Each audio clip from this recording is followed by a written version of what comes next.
नाम क्या है इसका?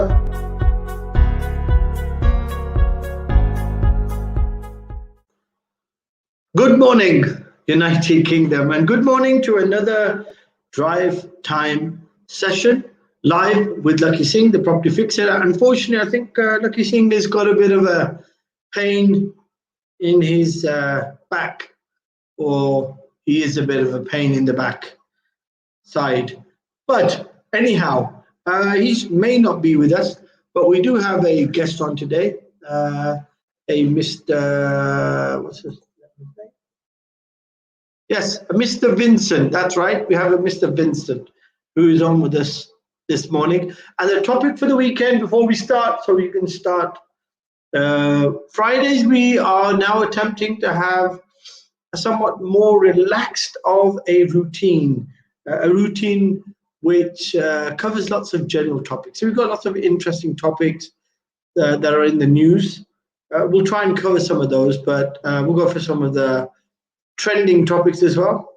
But we'll keep it light. And Mondays will be more dedicated around hot topics or specialist topics, things that we do in our advisory side that are relevant to people into properties or looking for commercial lending or property restructuring or the other.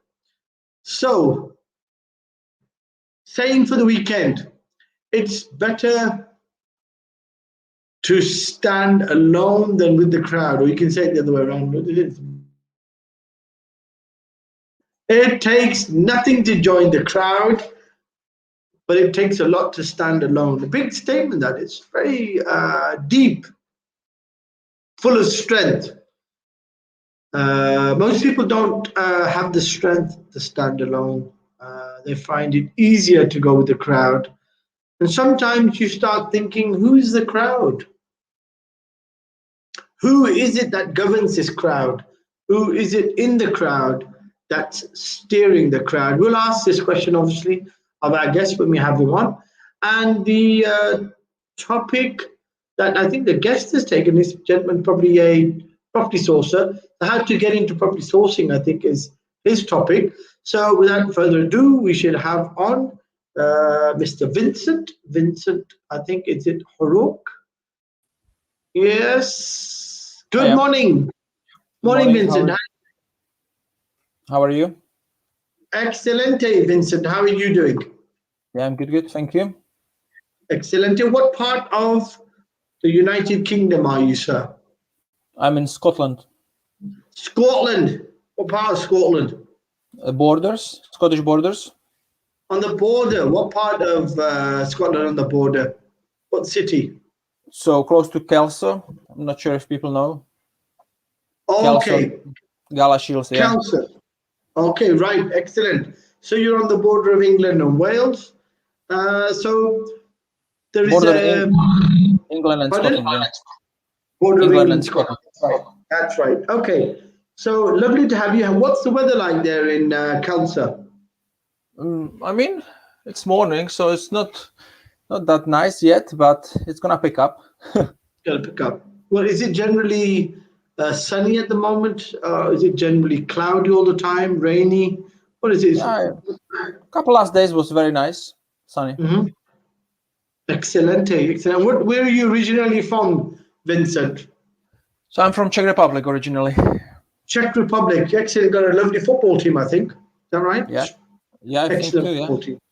That's good. You play football? I play, not much now when I'm in UK, but when I was back home, yeah, I played, yeah. To play, that's good. Okay, so we have a topic for the weekend, or the saying of the weekend is, doesn't take too much to be with the crowd.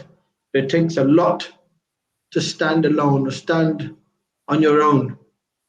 What do you say to that saying, sir? What's your income on that? Yeah, so that's definitely right.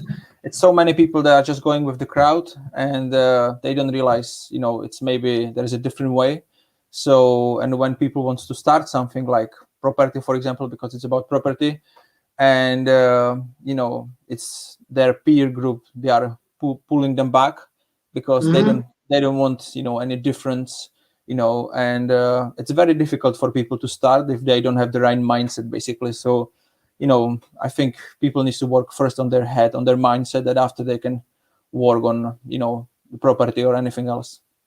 Okay, excellent. Okay, so your topic, or we've given you a chosen topic, and that was how to start property sourcing. Is that right? Yeah, I do Okay, so multiple things. are you a property sourcer? Are you into property sourcing?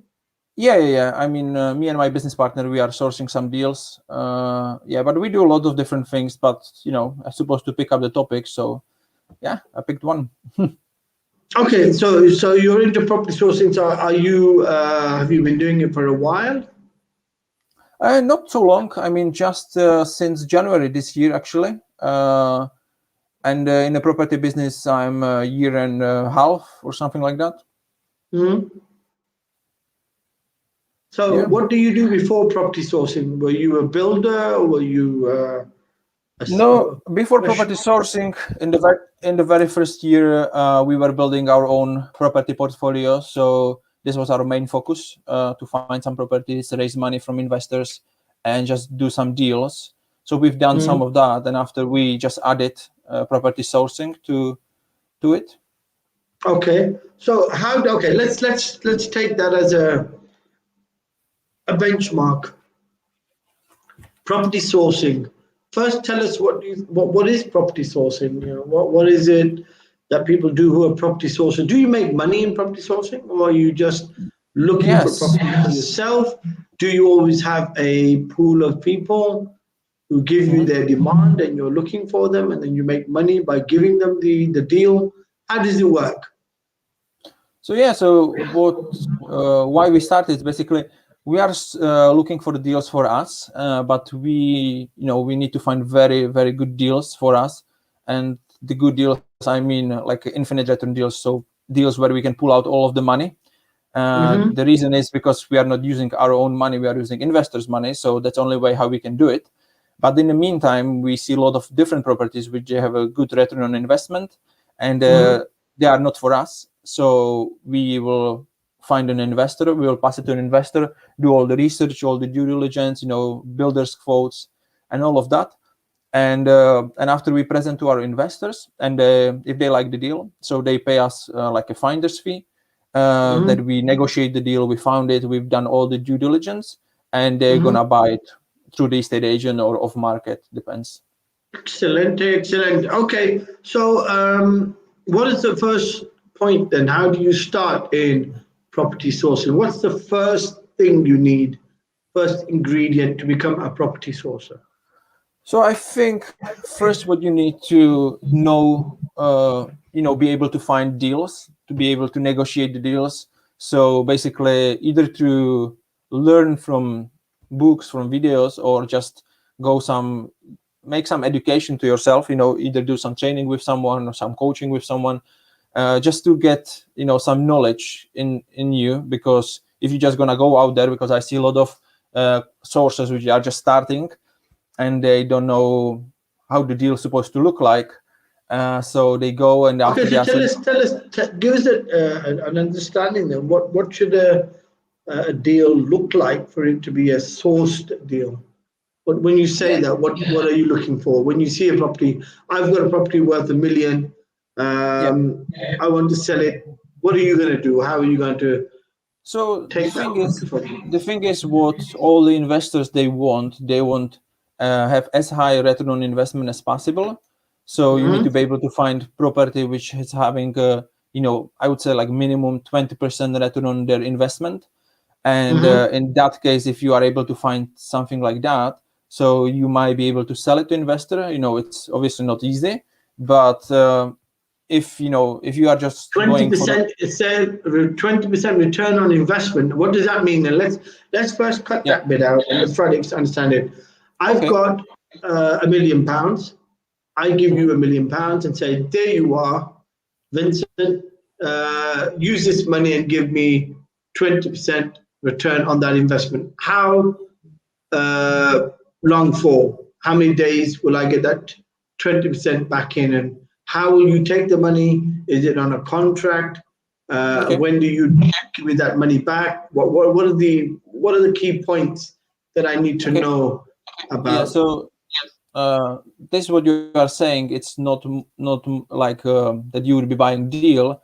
The things what you are saying, it's more like I would lend the money from you, like which is called raising private finance. You would become my angel investor, for example, and you can invest into my deals, and I would buy them through your money. I would give you some return on your money, which I wouldn't give you 20% because obviously I need to find deals. So in that scenario, I'm giving people like 12% maximum a year. So if you would give me, there's a variation. So yeah, that everybody understands as well, because sometimes, Vincent, we tell people things, but we assume that they all understand what we're talking about. So what we've understood is in the model that you operate, there are two types of investment. One is when you get a private investor like me who gives you £1 million and says, look, there you are, Vincent, give me a return. In that return, you're going to say, well, I'm not going to give you 20%. I'm going to give you 12 because I'm taking your money and I'm going to invest it in projects, but I can't guarantee you 20. Will it be done with a contract? Yeah, so there are, I mean, two options which we are using. So one is like a contract, like loan contract, kind of. So which is between our company and the investor. And after with people which we don't know that much, obviously. So it's a little bit more difficult because contract itself, it's it's just piece of paper. The people can be worried that your company can go bankrupt, so they wouldn't get their own money back. So in that scenario, property has a very good thing, which is first charge. So basically, this is what usually people or investors wants. So they want security against the property or about the projects what you are buying. So yeah, if you would give me £1 million, I would invest in let's say few properties, and I would give you first charge on each property. So if anything would go wrong, you can still sell the property and get your money back. So this is the guarantee security for the investor. Okay, the second question then. Okay, let's suppose I give you the money. You take my money, you put it into a first charge against the property to purchase it.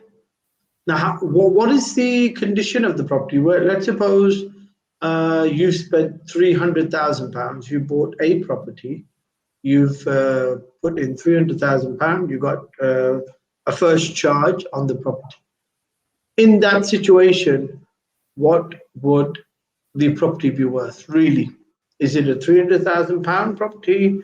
Is it worth more? Is it less? How are you going to add value to that? What are you going to do with it? So are you buying a discount? What are you doing? Yeah, so if we are wanting money from investors like you or another people, so we are always looking for projects which they have a potential to add value. So there are properties which are in a bad condition usually, and you can refurbish them. So you have a property for, I don't know, 300,000, but its purchase price, let's say, you can buy it on auction because there are very good deals on auction, and you spend another, I don't know, 100,000 for refurbishment, but the new value it's gonna be, let's say, 500,000. So you add new 100,000 value into the property. Okay, so let's now that's making, now I'm getting a sense of the shape of your model. So what you're saying is, when you property source, you generally property source for properties that are below market value. Is that right? I mean, yes and no, because if there is some property which is in a bad condition, it's not like really below market value because the condition is the value. So, there is not like on the street, there are obviously some comparables. So, and if there is a house for 100,000 and on the street you see something on 200,000, but it's in a better condition. So I wouldn't say it's really below market value because the house can be in very bad condition. It can be a total ruin. So this is the actual value of the property. So yeah, but you are able with your skills and with your builders to add value. Let's say you spend just 40,000, but you add and the surveyor will come and they will tell you that the new value is this 200,000. So yeah, you need to be very good in finding those deals and know what's going to be the end value, which is one of the most. So you need to have some building knowledge as well, or knowledge of how to add value to the deals. Is that right? Yeah. I mean, I'm not builder, but I'm using knowledge of another people, obviously. So using another people, obviously, knowledge. So you can hire builders, you can hire surveyors, and and they will do it for you. Obviously, you need to pay them. Okay, so let me ask you a question then. Do you source properties that have no value, but they are on the market, but somebody is looking for that type of property, and you match the buyer to the seller? Is that sourcing property as well? Is that also property sourcing? Yeah. This is deal sourcing. Yeah. So this is a different story. So you don't give me money, but I'll find you property which you're gonna invest your own money, and the property is gonna be yours, and you're gonna have your own, tenants or whatever it's gonna be. So you're gonna be making your own return on investment, and you just pay me the fee for finding it. So what is the standard finder's fee then? I mean, usually around £2,000 to £3,000. Okay, £2,000 to £3,000 per deal. Yeah, per deal, like normal deal. If you go to commercial or bigger projects, obviously they are taking percentage, but I'm not doing that, so I'm not sure how much exactly it is there.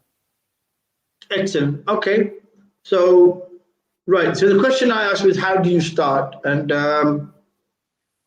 I think we got lost in translation. We were looking at different types, but it's okay. So how do you get started? What's the first thing you need, Vincent, to get started into becoming a property sourcer? Any form of education first, some training, course, coach, mentor, something. So somebody who is doing it, so can tell you what to do. That will be first. Once you have some basic knowledge, because it's obviously, if you don't have any knowledge and you don't know how to calculate the return on investment, so it's going to be very difficult for you.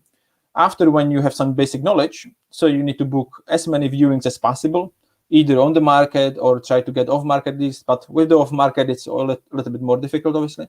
But book as many viewings as possible, and after go on the viewings, maybe for first viewings, go with the builders, so they will tell you what's going to be the refurbishment cost and so on, so you get a feel how much what things cost. And so once you have that and you've done your viewings, you put as much offer as possible. How many weeks or months should you do this exercise of booking viewings and seeing properties with your builders? Yeah, so do you need to have a team of builders? Is that an important part of the team that you need? No, you don't need to have a. You don't need to have a team of builders at the moment at that stage. You just need to, usually what I do, I book 10 to 15 viewings a week. I go and I put pretty much on almost all of them, I put offers. And after, when there is some offer accepted, or when the vendor, I'm close to the asking price what he would take. So after, in that scenario, you can book a new viewing. So this property would be something you could sell. So in that scenario, you can either take that the builder again, or invite the surveyor, or you already know how much thing costs. So when you are in that situation, so you're gonna package the deal and you're gonna send some basic information to your investors. And if there is somebody interested, they'll get back to you. And obviously there are some, terms and conditions they need to sign, some invoice to pay. But yeah, this would be the next step. Okay, and you're up in the on the borders of Scotland and Wales. So which laws apply to you? Are they the Scottish property laws or the English property laws? Yeah, so if I'm sourcing in Scotland, so Scottish. If I'm sourcing in England, so English. So I'm going to England also. So I'm both. So what's the nearest city in England? Is it Newcastle, Durham? Yeah, exactly. Durham. Okay. Right. Okay. So we've understood that you need to get a feel. You need to have education, obviously. So you understand what the property market's about, how it works. Then you say you want to go through the process of viewing properties. You view properties, you take time out to see how properties are valued. You take builders along if you have got builders to get a feel of the type of monies that will be spent to bring it up to a higher value. So that's the early stages. You're getting your feet under the desk. You're getting to work out what properties are, what their values are, how the industry works. So you've done this for a few weeks, let's suppose, or for months, a couple of months. What happens next then, Vincent? What do you do next? You need somebody's money, because without the money, you can't purchase. Is that right? Yeah, sure. So how would you do next? So let's say you have offer accepted and you know how much things cost. So you present the deal to investors, and they will get back to you and they will say, yeah, I like the numbers, I like the deal. So can I get more information? Obviously, you cannot give them address if it's on the market straight away. So you ask them to sign your terms and conditions, which are, you need to have terms and conditions, and also to pay you an invoice. And people do it different ways. Some people take deposit, some people take full finder's fee. So they pay you the invoice, they sign the terms and conditions, and after you present them the deal, the full package. So they pay the money to you in advance. You get the money from them first? Yes, I do. Okay, excellent. And before they've seen the property? Yes. Wow. Okay, so they've gone to see the property. You've allowed them to they put the money on the table. Then what happens? Exactly. Because in that scenario, I know they are serious because they paid the money. Without the money, it's nothing serious. So they go, we book the viewing if they want. Some people, they don't even want the viewing. They are fine with photos. So they book the viewing. They go there and they will do their own research. And if they really like it, so we take his details, his proof of funds, and we will pass it to the estate agent, and we will say to the estate agent, this is the buyer. So he's buying it. So here you are. And they are just dealing together, and you don't need to be worried about anything else. If he will say... Okay, there's a question. Like before we go to, if it doesn't go through, I mean, surely buyers, they can do this themselves. Why do they need a sourcer? Why would I need you? I can go ahead and do it myself. Why do I need Vincent? So, yeah, so there is some investors that, or some people are saying like, why, the same question like you are asking, why would I need a sourcer so I can do it myself? So easy answer is why do you don't do that? Why do you don't go on a viewing and negotiate the good deals?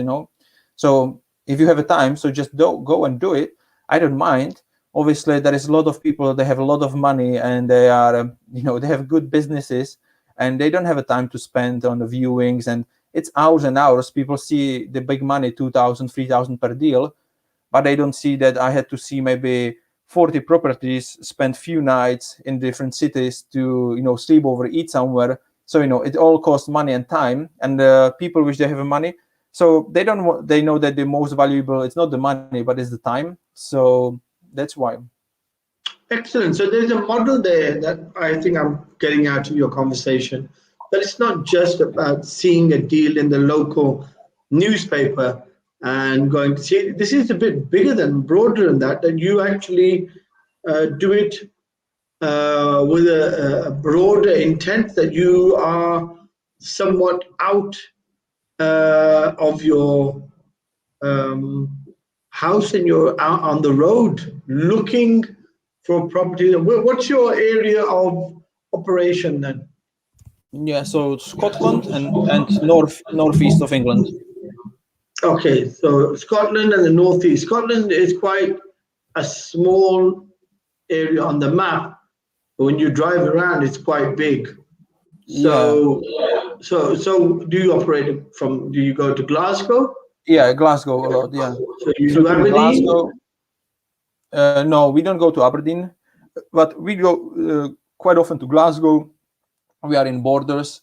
We don't usually do much in Edinburgh because it's not very good for investment, for return on investment.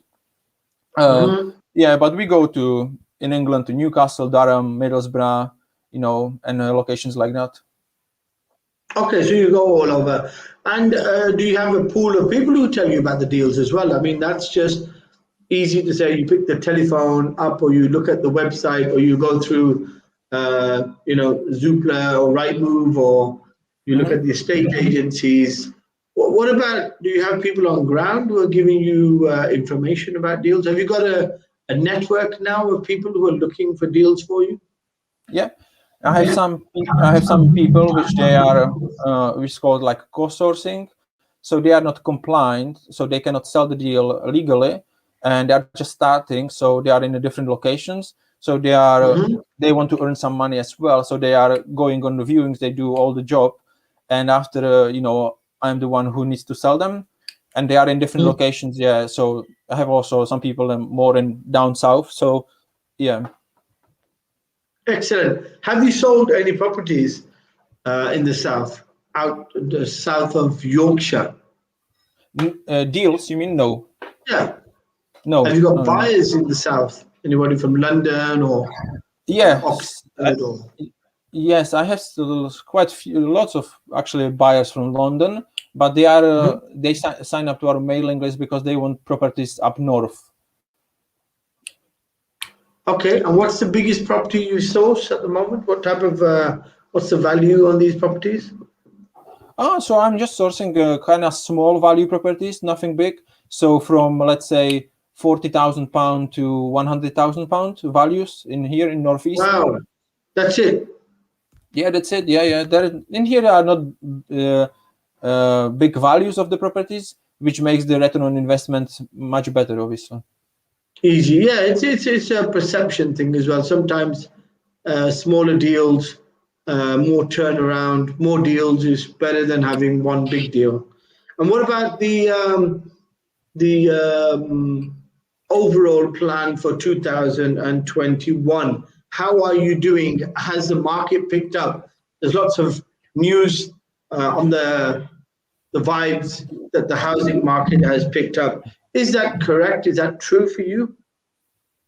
I mean, housing market is what I see at the moment. It's still, the going up.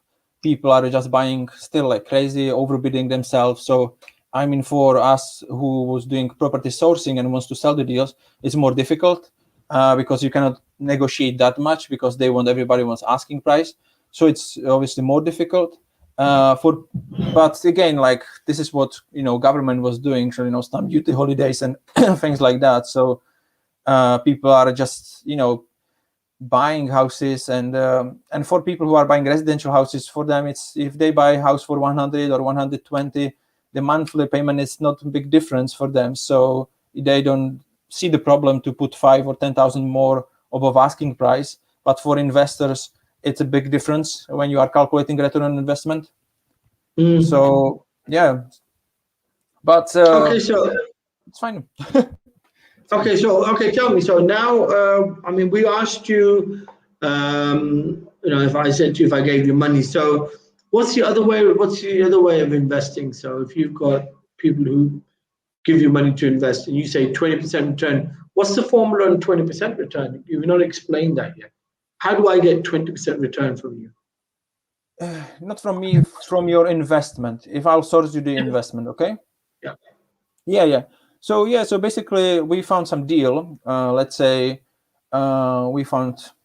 I don't know. It's I don't know. It's quite difficult. Not difficult, but to calculate from head. So let's say you found the property very cheap, 50,000. You need another 25,000 for refurbishment and some legals and sourcing fee. Let's say you are in all 80,000. Okay.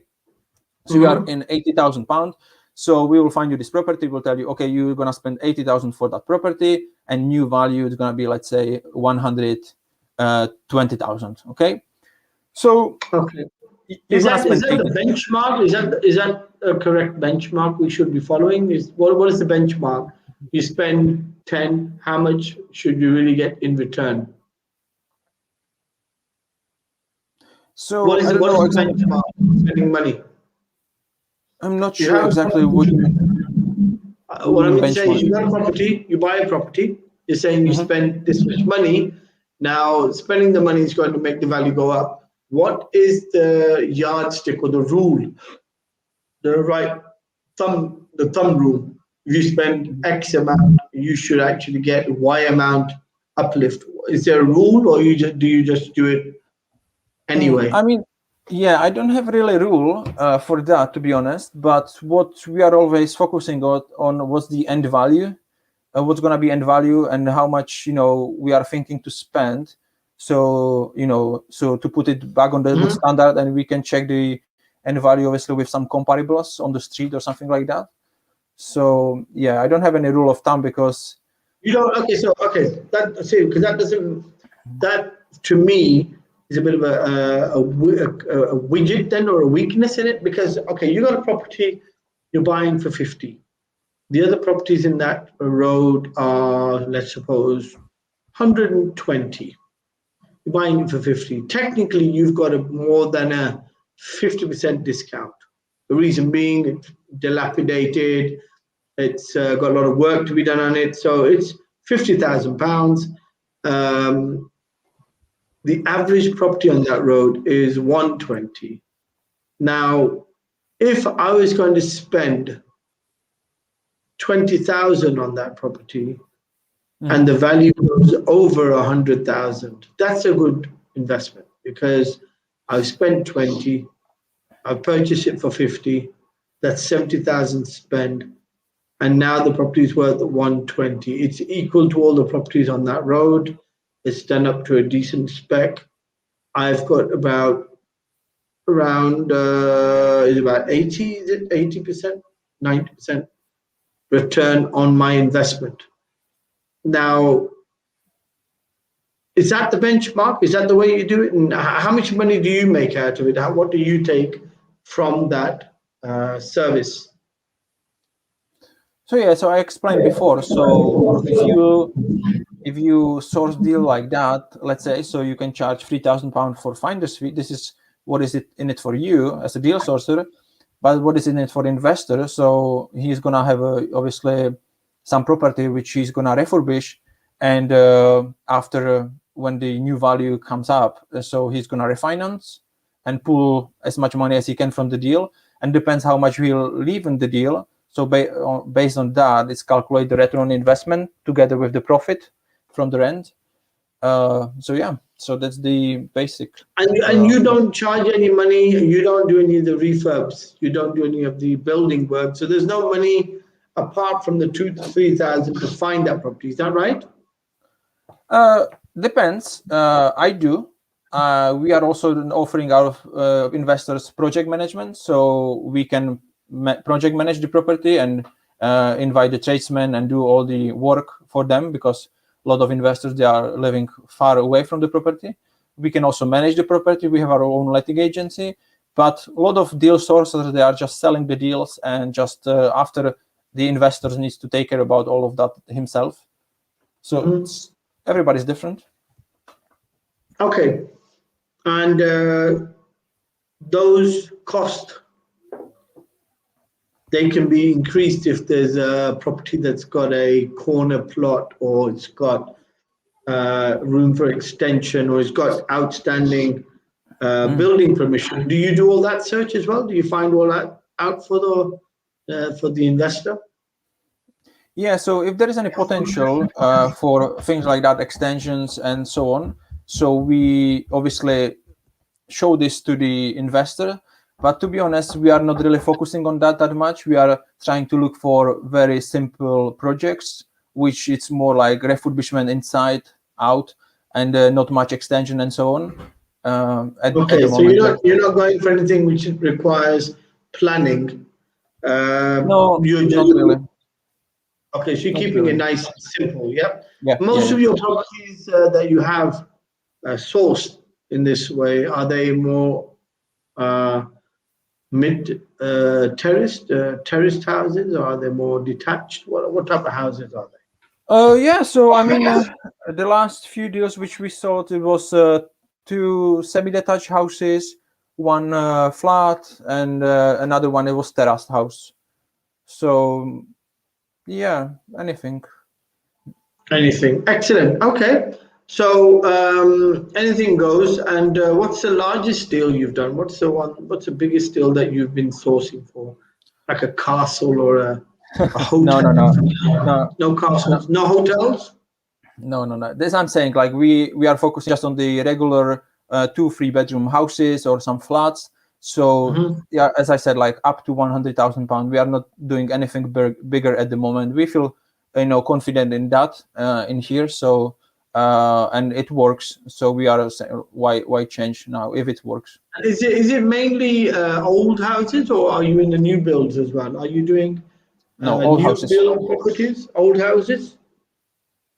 Yeah. Only old houses, yeah? Yeah. Okay, excellent. Right, well, I'm going to ask you about the saying, in terms of sourcing properties and how to start. Where are you in the cycle now? How many properties have you sourced to date? Where do you feel you are? Are you looking forward to the rest of 21 to be more fruitful, or is it becoming difficult? Is it 50-50? Where are you? Okay, so the thing is, it's just some sound over there. So I choose that topic because we are sourcing some deals, but sourcing deals is not my main focus, to be honest. It's my business partner main focus. I mean, it is not easy. Deal sourcing is definitely not easy. We created also some like flyers, so basically to get some off-market properties, so you give it to people to do obviously posts, and so get those deals, because on the market it's quite difficult. My main focus, it's not deal sourcing, as I mentioned. My main focus is coaching. I really like help people at the beginnings and take them the steps and work on their mindset. So this is my main focus. So yeah. Excellent. Okay, so your main focus is that. So you got a full-fledged state agency as well. Is that right? Yeah, we do have a letting agency. Yeah. Whereabouts is your letting agency? So basically, our letting agency is taking care about our houses, and we are offering our services to our investor houses. It's based in England, in Durham, but we are Durham. not. Okay, yes, Yeah, we know Durham. Yeah. Okay. but we don't have any. We are not offering our letting agency at the moment to public, to any other landlords, because again, it's not our main focus. It's just basically for us and for our investors. Okay, right. Okay, that makes sense. That's a good idea. Right. Okay. So, general environment to say is that the housing market is recovering, and they're saying obviously a lot of new builds are coming up. A lot of residential purchases are taking place. What is the vibe there in Newcastle, or in Durham, in your neck of the woods? Is that the case? Lots of people are in lockdown or in furloughs. Are people buying a lot of houses even with lockdown and furloughs? Yeah. They are buying. They are buying a lot of houses. Yeah, everywhere. Yes. Okay. Right. Okay. So a lot of houses have been bought. A lot of and is there any development going on in Durham then, in your neck of the woods? So yeah, there are some obviously developments going on at the moment, but it's not enough. Not enough. So it's, I don't know. It's gonna take a very long time, if ever there's gonna be enough of houses. So in it means that there is a big demand for. If I have some property and I want to rent it, it's so easy to find a tenant because there is a big demand. Yeah, they're saying but isn't it more expensive to rent than to have a mortgage? Yeah, I mean, it is probably, but there are also 2 points of view. I'm living in a house in Borders, and I'm also renting. I didn't buy the house. It's not even for sale. They wouldn't sell it. But the thing is, I paid some rent, but I'm in the house. It's for 2 years, and there was a lot of things went wrong in here with heating and all the things. And if I would be, it will be my house. It will be everything my costs. But in that scenario, I'm paying rent and I have, no other cost, obviously council tax and things like that, but no other cost because everything the landlord is paying. So it depends. So you think it's a 50-50 split? Having your own house or being on rent is the same thing, really, in the overall cost. Yeah, Is I that mean, right? pretty much it is. And a lot of people are saying like it's, I want to buy my own house because, I want to own my own house. But really, you don't own your house for 30 years. 30 years, you are just part owner of the house. The bank owns the house, you have a mortgage Yeah, on it. that's true. Yeah, that's And another way of looking at it. That's a very poignant way of looking at it. People think that they own the house, but they don't, because really the bank owns yeah, the house. The bank's giving you money to purchase, yeah, and you're always at a risk if you don't pay your payments. Don't exactly. remember to keep up your payments. You can Yeah, lose that very quickly as well. yeah. All 50% that of hard people are work. yeah 50% of people are divorcing, so before the 30 years period ends, so they need to split up, they need to sell the house, and at the end they have nothing. A lot of people are using their house, will come some broker and tell them, you can refinance the house, you have some equity over there, so they take it and they spend on the holidays or whatever, and basically they will never pay off the house because they are doing this kind of the things. So, for me, I don't, if I will buy the house, obviously, because I want to do some more stuff over there, but, it's just my point of view. No, no, it's okay. I mean, it makes sense. I mean, there's a lot of people out there who think the market slowly in the United Kingdom is going to go towards lease properties and no longer rental. Rental Mhm. is expensive, but when the lease properties come in, they will become much more cheaper. You will be able to lease a property for less the cost, and leases will become cheaper than mortgages. So there will be a new change in the way properties are taken out in the United Kingdom. And maybe then what you're saying will make even more sense for people Mhm. who want to just, not have the hassle of repairing and fixing and all that, but have the flexibility to be anywhere. So, okay, so I mean, generally, in the border that you are, so you're on the border. Um, is that the same case in the north in Scotland? Is business the same as in the Durham area, or is it different? Do you feel there is a marked difference in the property Mhm. sector? Okay, so in here where I live in the Scottish borders, if you are going to fuse like a cities, Galashiels and Howick, so there are some flats which you can do some good deals, but other than Mhm. that, Scottish borders is very expensive, all the houses, so it wouldn't work for investment purposes. So Okay, that's so why we the go. investment houses are expensive there. I mean, in here, for if you want to buy a house, it's quite expensive, and the rent are not that high, so it wouldn't work as an investment. So that's why we go to Durham and Newcastle or Glasgow. So there are locations where it works, and there are locations where it doesn't work for what we do. Okay, well, and I think Aberdeen has got the prices of houses are quite competitive in Aberdeen, aren't they? Aren't Yeah, they probably. very high? Mm, yeah, I'm not going to And the Aberdeen, so rental, I'm not sure that much. Yeah. yeah. Okay, yeah, good. Okay, so apart from Glasgow and Durham and Newcastle, have you gone out anywhere else to do So yeah, your property sourcing or investment or yeah, managing? yeah. So we go to Middlesbrough sometimes. We've been in Stockton-on-Tees, Hartlepool. We've been a few times in Bradford. We tried also. We went to Liverpool. So yeah, we are just trying different locations just to see where is what. And did you find anything interesting? Do you feel there's a difference in the market across the UK? Yeah, that is definitely different. More south you go, the values go more up. But the thing is, the rents are not going that rapidly up. So that's why we really like the area where we are at the northeast, because you can buy quite cheap properties, but the rent is decent. And if you go down south, the property, it will be double in price or triple, but the rent is not going to be double or triple. So that makes Yeah, the you area get less yield. You get less yield in the south, but you get better capital growth. And in yeah. the north, you get a better yield, but your capital growth isn't that strong.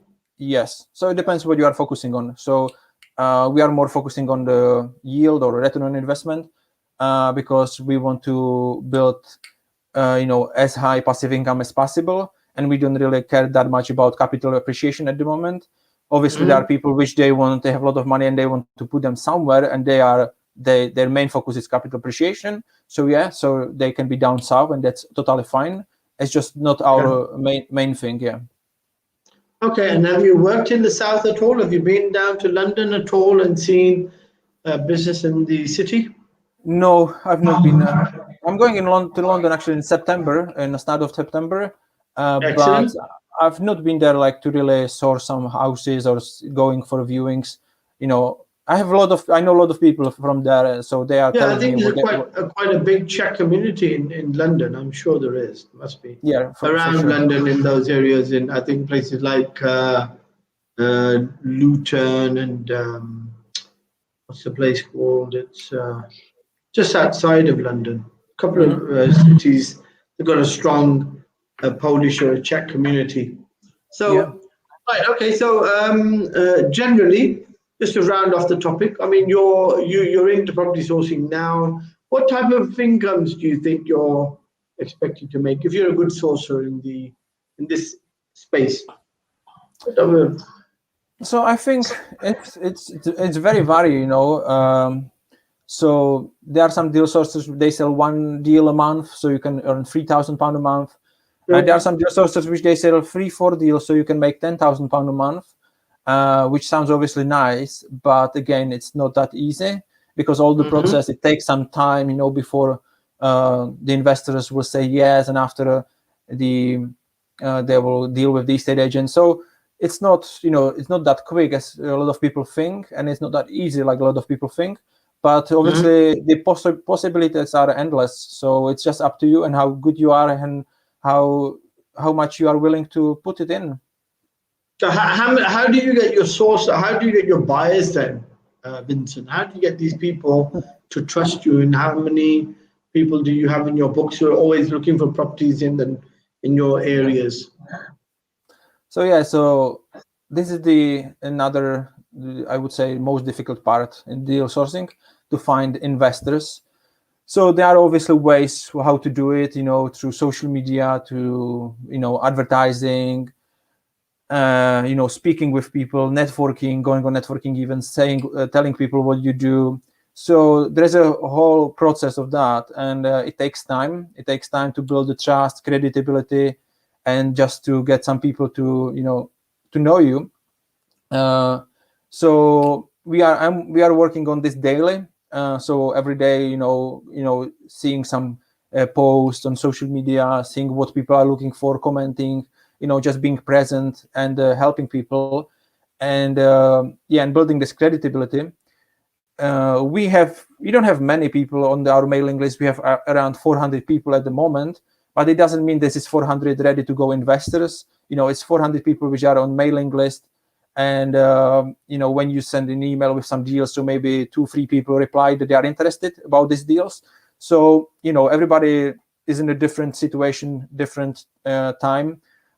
So it's about constantly building your mailing list, and it's obviously quite difficult. Do you use technology? Do you use technology? Are you into the technology form of presenting? Are you very social media friendly? Are you using normal email account? What are you doing? How are you sending these messages out?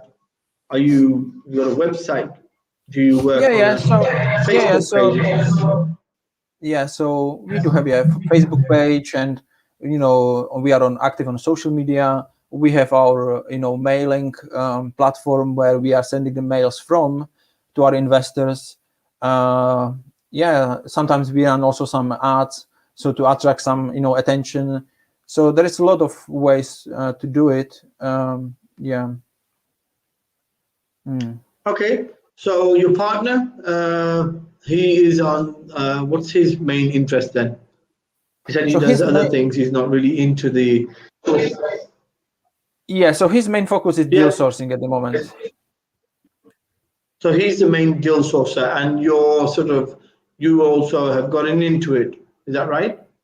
Yeah. So we both went to it in the same time, but because we are two, so we are both focusing on something.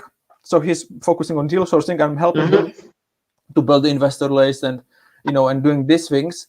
But most of the time he's dealing with investors and he's selling the deals, and I'm focusing on coaching. Yeah. Okay, right. Okay, so now if we look at the United Kingdom at the moment, do you feel that there is a recovery in the market, or do you think this is just a false sense of comfort that's going on? So I Is there think actually a recovery? the property market, it's always going up and down, obviously in a certain time. And at the moment, it's in my opinion, it's just a lot of things what happened with the furlough and stamp duty holidays and extended all the time. So basically, people are buying, and it's kind of like I would say like a property boom, a property market boom. And I believe that it's going to collapse, and it's going to start obviously with big cities like London, and it's going to go to the bigger and bigger cities, big cities, and it will continue slowly to go to When do you the. think this collapse is going to happen? When do you think that this correction or collapse will take place? Yeah, I have no idea. I mean, that's so unpredictable because you never know what government will do to boost the economy. But when it's happened, so there'll be a lot of people which will be losing houses, but there is also a lot of options for us, for investors, to not either make money but also to help these people, because there are ways how you can do it. Yeah, it's important to get education and be ready when something like that happened. Yeah. But you haven't got a prediction. You've got a prediction for us that we can No. tell everybody. You can't. No, I can't. Don't want to hold you to account. Okay, we're coming to the last few minutes. I think the last few minutes, I want you to tell me what you've got planned for 2022. What do you see happening in the next year? What's your projections, and what's the plan for coming year and the end of this year and the next year? Okay, so my plan is to, I'm building obviously passive income through properties, but again, I'm working with investors and so on. So my main focus at the moment is property coaching, helping people to achieve their goals, and they will be successful. And obviously, from some earnings from that, and from property sourcing, and from using private investors to buy more and more properties. To build a passive income to a certain amount, and to be financially free and okay to do whatever we want, like any time we want. So we don't need to be always doing deal sourcing, because obviously this is a job. This is a high-paying job if you do it well, but it's a job. It's not passive income. But my main focus is to build passive income. Yeah. Excellent. Okay, so that's going to be, and you think the future next year is going to be more coaching for you, or more deal sourcing? What's it going to be? Are you going to get busier on that side, or what? So I'll be focusing mainly on coaching. Yeah, coaching. This is my main focus. Right. Yeah. So how do you do your coaching? Are you doing it virtual webinars, or are you meeting people and coaching them, having a seminar somewhere, or what? Okay, so no, at the moment I do coaching, which is one-to-one coaching. So it's a phone calls. Some people want Zoom meetings, which is fine, but usually it's a phone call. So it's 30 to 45 minutes phone call, and we speak every week, and we are basically just going through the challenges what they had, and we are overcoming these challenges and taking some action steps for next week. So they have some progress, and they'll basically get whatever they want. Excellent. Okay, Vincent, it was a pleasure talking to you. Thank you so much. We've had a lovely conversation, learned so much more about sourcing. I thought it was a simple thing of just matching a deal with a buyer and telling them, there you are, go and make money. But it's quite much more than that. Not much more thinking and talent that goes into it. And for a lot of people who are watching, they may have an interest to become a deal sourcer. You probably would like to contact Vincent. You are on the alternative business and properties community, so I'm sure there'll be people who want to make contact with you and talk to you about investment. And it's news as well. It's good information to find out that Scotland isn't the ideal place to invest money. Probably better to stay in the United Kingdom, mainly because the properties are more expensive and the rental values are quite low. Is that right, Vincent? I mean, not all Scotland, but some parts of Scotland are expensive. But again, there are some locations like Glasgow and some cities and borders which, it's fine to do. Also, more up north, definitely. But like Edinburgh, I wouldn't. Okay, take care. See you next week, sir, on the Drive Time Live with Lakhi Singh. We'll try and have Lakhi Singh on next week with you. There'll be lots of interesting questions he may have to ask. Thank you so much, Vincent, for your time. Take care. Mm-hmm.